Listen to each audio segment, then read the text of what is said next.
passive income. It really does sound like the promise of financial freedom, doesn't it? You know, that ultimate dream of money just rolling in while you sleep. It absolutely does. It's a powerful image. But here's the truth we found digging into this.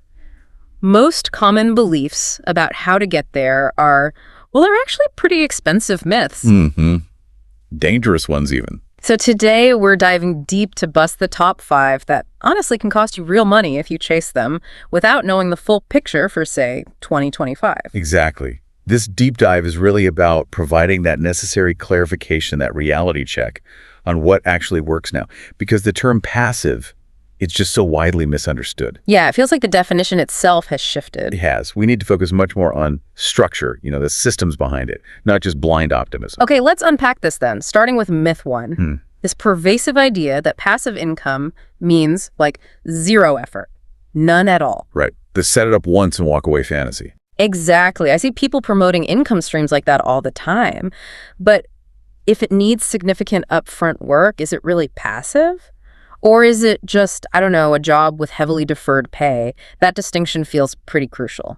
It is the crucial distinction, that deferred pay idea. That's the cold, hard truth. Every reliable income stream, and I mean everyone, whether it's building a YouTube channel, a successful blog, even real estate, it all demands significant upfront work, a lot of it. Oh, okay. True passivity, especially now in 2025, it really relies on combining smart systems and automation. Can you give an example of those systems? Sure.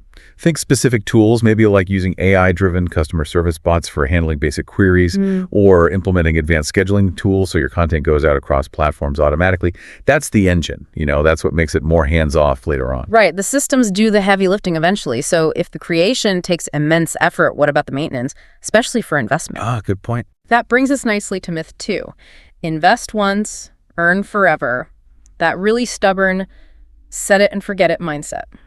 Yes, the idea you can just park your money and it grows infinitely without any attention. But I mean, for things like blue chip dividend stocks or stable funds, why do I really need regular review if I chose strong investments from the start? Isn't that the point of stable? Because the market is. Yeah. Well, it's alive, it's dynamic. Markets shift constantly, trends change, and stability isn't guaranteed forever. Even things that seem super passive, like crypto staking. Right, locking up capital for rewards. Exactly, or even traditional dividend stocks. Yeah. They all need regular review, and not just like once a year, maybe whenever major economic shifts happen. So you need to stay alert. You have to. Yeah. The only successful long-term strategy is vigilance. You must rebalance and adapt your investments over time. There's no escaping that. Okay, adapting is key. Now let's talk about the digital side, because that's where a lot of these myths seem to cluster. Let's focus on myth 3. Online courses and ebooks mean instant riches. Oh, this one is huge. The barrier to entry seems low, right? Anyone can publish an ebook. Yeah, it looks easy. Is it really that simple? Just publish and the money flows in? It's deceptively high, actually. The competition for digital products, courses, ebooks, it's absolutely fierce in 2025. Okay. They need constant updates to stay relevant, relentless marketing, and crucially, the most vital element, an audience. Traffic. Traffic. That connects directly to another myth, doesn't it? Myth 5, maybe. The idea that just having loads of social media followers automatically means income. Precisely. They're deeply connected. No traffic, meaning no consistent stream of eyeballs, clicks, actual interested people equals no income. It's that simple. So what's the fundamental error people make there? Just chasing numbers? Pretty much. Followers alone are often just vanity metrics. They don't pay the bills. Monetization depends heavily on having the right niche, a solid strategy, maybe brand partnerships. And engagement, presumably. Exactly. Engagement, frankly, matters far more than just the raw follower count these days. A smaller, engaged audience is often way more valuable. Got it. Let's switch gears slightly to a more traditional area. Myth 4. Rental properties are 100% passive. It sounds so classic, right?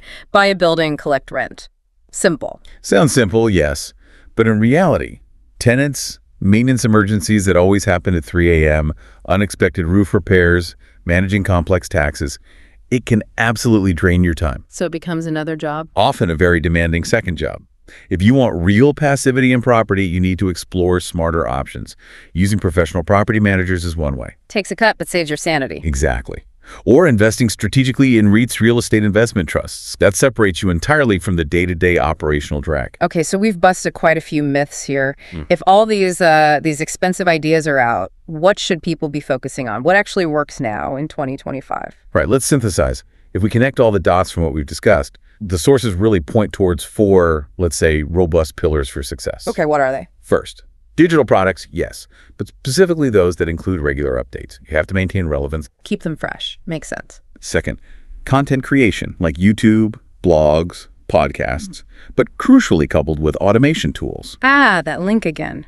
Why is that specific pairing so vital now? Because in a world where, frankly, AI can generate basic content almost instantly, your edge, your passivity, hinges less on pure creation speed and more on smart distribution and building real connection. Okay, distribution and connection, powered by automation. What's third? Third is long-term investing, but focused specifically on diversified assets.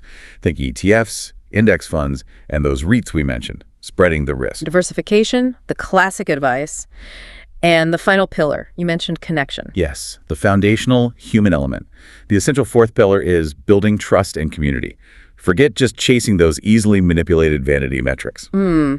Trust and community over clicks and followers. That's where real, sustained financial freedom is generated in the long run. It's less passive in the lazy sense and more about building something durable. So that's the core takeaway then. Passive income isn't some kind of magic trick. It requires a focused, often significant upfront strategy built on systems, adaptation, and genuine trust. Absolutely.